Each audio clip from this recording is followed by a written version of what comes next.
We made our way to the reception hall, eager for the festivities of the ceremony. However, our excitement was dampened by an unforeseen issue. There was a seat reserved for my husband, but none for me. I searched fruitlessly, growing increasingly perplexed until Mary approached me.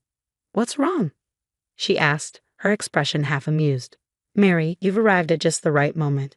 There's no seat for me somehow," I replied, frustration evident in my voice. Mary's smile widened slightly as she responded. "Somehow? There was never a seat for you in the first place, huh?" I couldn't believe what I was hearing. "What do you mean?" "My name is Sharon, a 34-year-old housewife. Peter and I have been married for 7 years, and while we've never had children, last year I finally gave birth to a precious baby girl. The journey of childbirth was arduous, but holding my daughter for the first time made it all worthwhile. Peter has been a supportive partner, always making it home at a fixed time to help with parenting duties. Here, sis, give this to my niece," my younger brother interjected, appearing once again with gifts for my daughter. Despite his teasing, his affection for her was evident. Noel and I share a close bond, despite the 5-year age gap. We've only had each other since our parents divorced when we were young. Our mother, a hardworking woman who held multiple jobs to support us, passed away from cancer 5 years ago. Her strength and sacrifice have shaped who we are today, and I'm grateful to have shown her myself in my wedding dress. We've always supported each other, I remarked, reflecting on our tight-knit family. Our mother would be proud to see us living happily. As I playfully teased my brother about his lack of weekend plans, he dropped a bombshell. He was considering marrying someone. I was taken aback. I never expected this from my brother. It was entirely out of the blue. "Can I come over next Saturday to introduce her to you and Peter?" he asked. "Of course you can. I'll check Peter's schedule too." "Yeah, thanks," I replied. After my brother left, I felt a rush of emotions. I had always looked after him at home while our mother was working, so our bond felt more like that of a guardian and ward than siblings. The fact that my dear brother would come to tell me about his wedding was a significant moment for me. I couldn't wait for Saturday. Since my husband had the day off, we planned to meet them together. As the day approached, I grew increasingly restless, eager for their arrival. "Sharon, you've been so fidgety lately," Peter remarked. "Noel is bringing his fiancé over, right? It's making me nervous." "Don't worry, Sharon. I doubt Noel is expecting his sister to be nervous," Peter reassured me. As we discussed, the doorbell rang. My brother and his fiancé arrived about 5 minutes later than planned, and my heart began to race. Opening the door, I was greeted by a beautiful woman standing beside my brother. "Hey sis, welcome. Why are you so nervous?" my brother asked. "Who, me? I'm not nervous," I replied unconvincingly. As we exchanged pleasantries, I couldn't help but notice the warmth in Mary's greeting as she introduced herself. "Nice to meet you. I'm Mary." "I'm Sharon, Noel's sister," I replied, trying to mask my nerves with a smile. I ushered them into the living room where my husband awaited. He gave them a quick once-over before offering to make tea. "Oh, we brought some sweets. Let's all have some," Mary suggested. "Thank you," I replied, accepting the offer to prepare tea together. Once everything was ready, we settled at the dining table and engaged in conversation. Mary, poised and beautiful like myself, appeared slightly nervous, glancing around the room. "So where did you two meet?" I inquired. "We met through work." Mary was working as a receptionist at a client's office where I was involved in negotiations. My brother explained, a hint of bashfulness in his tone. "Not only managing negotiations, but also bringing a fiancé." "Good work, Peter," my husband chimed in, lightening the mood. My brother laughed along, and Mary joined in, easing the tension. "How old are you, Mary?" I asked. "I turned 24 this year," she replied. "Ah, so she's 5 years younger than Noel, which means she's a full decade younger than me," I noted. "Are you planning on continuing to work after getting married?" "No, I'm going to quit. I don't need to work that much. Noel works at a major company and my family is quite wealthy," Mary explained, her true colors starting to emerge. "You're not working currently, are you?" I asked. "No, I quit after giving birth to my daughter, but I was with the company for about 15 years, I explained.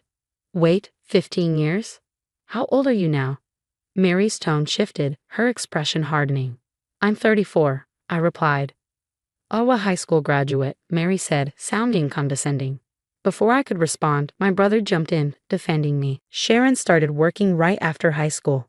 We were poor, so Sharon sacrificed everything for me. Don't look down on her.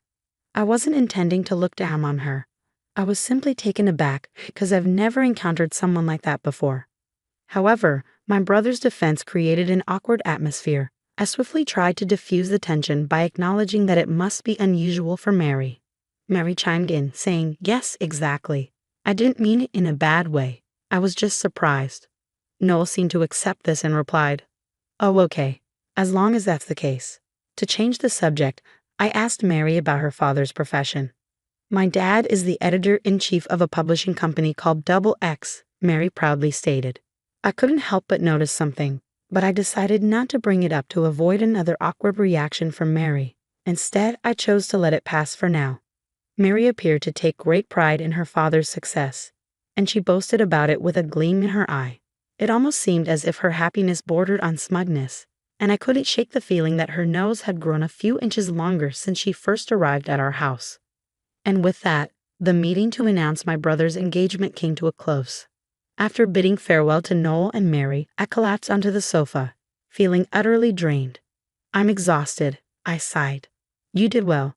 I'll make some coffee," my husband offered, gently cradling our daughter in his arms. "Thank you. But I wonder if Noel's going to be okay," I mused, watching as my husband carefully laid our daughter in her crib. "Huh? Because Mary seems difficult, and she was mocking you?" he asked, concern evident in his voice. "I hope they're okay," I replied, a sense of worry creeping into my thoughts. "Well, Noel did quickly point that out, so maybe that part will be okay," although I expressed my concern, acknowledging that Noel and Mary had grown up in vastly different environments, likely leading to differing values. Despite Noel's success, their diverse backgrounds could potentially lead to misunderstandings. However, I recognized that it was ultimately Noel's life, and he was the one tasked with making decisions. As his sister, all I could do was offer my support and watch over him. Several months later, Noel and Mary unexpectedly visited our house. "What brings you here all of a sudden?" I asked, curious. "We wanted to give this to you today," Noel said, handing over an invitation to their wedding. "Wow, you're finally holding the ceremony. We really want you to come." "Of course I'll be there. It's my dear brother's big day after all," I replied, excitement bubbling within me. But before I could fully relish the moment, Mary interjected, casting doubt on my attendance. "But you don't have any relatives to rely on, and you can't bring your baby to the wedding, can you?" Her concern was evident, but her tone hinted at something more, almost questioning if I would truly attend.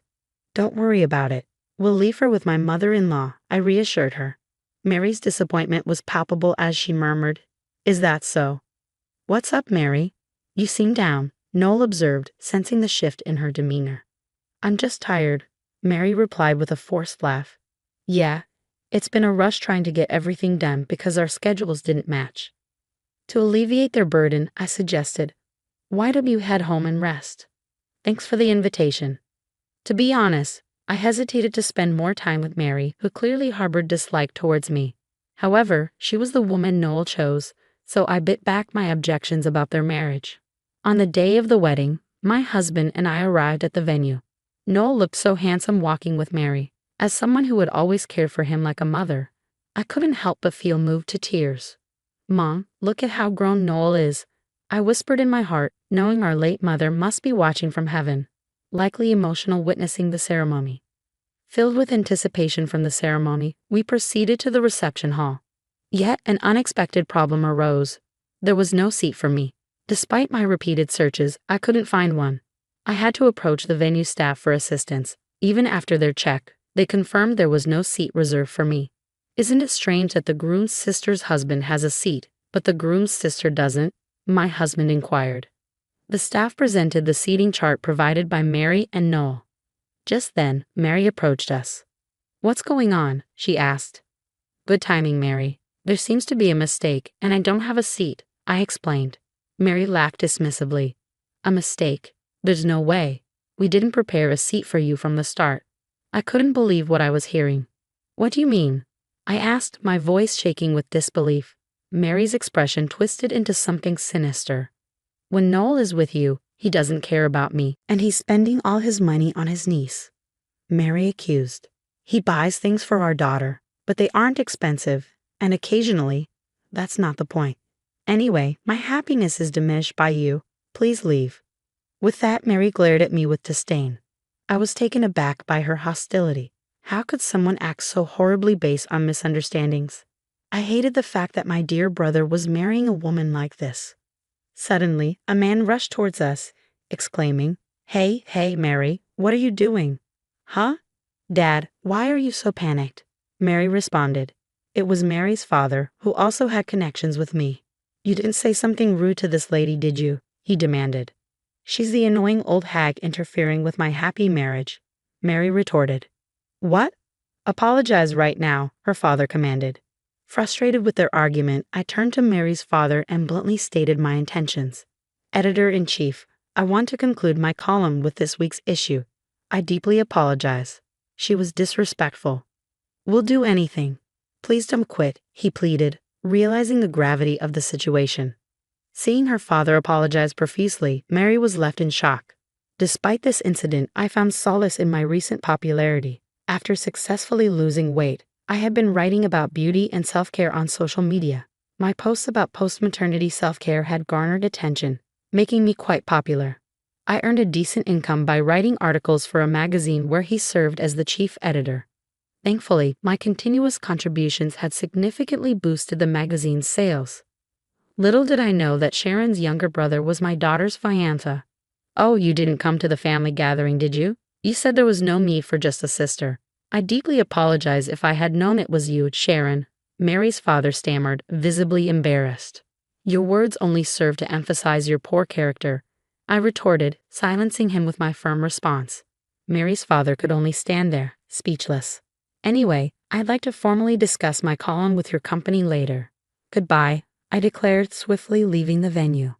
My husband followed suit, insisting that if I wasn't attending, neither was he. Suddenly, my brother Noel rushed over, questioning why we were leaving.